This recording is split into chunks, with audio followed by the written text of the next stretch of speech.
Argentina's latest debt fiasco should teach everyone a lesson in humility. The Latin American country finally came to an agreement on Tuesday with its largest creditors about how to restructure around $65 billion of external debt. But this was after months of frustration and posturing on all sides.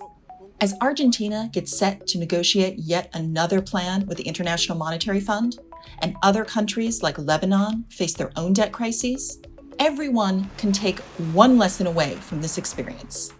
Stop wasting time trying to predict the future. The IMF made the unusual decision of releasing a preliminary analysis of Argentina's debt before the negotiations with creditors started, and without the country having a reform plan in place. This analysis involved forecasting economic variables like growth or exchange rates for the next 10 years.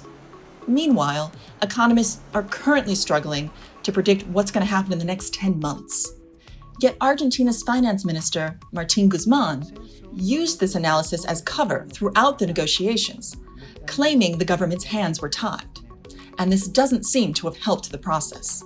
But this isn't just an Argentina problem. Tools like debt sustainability analyses have long created bizarre logjams in sovereign debt negotiations.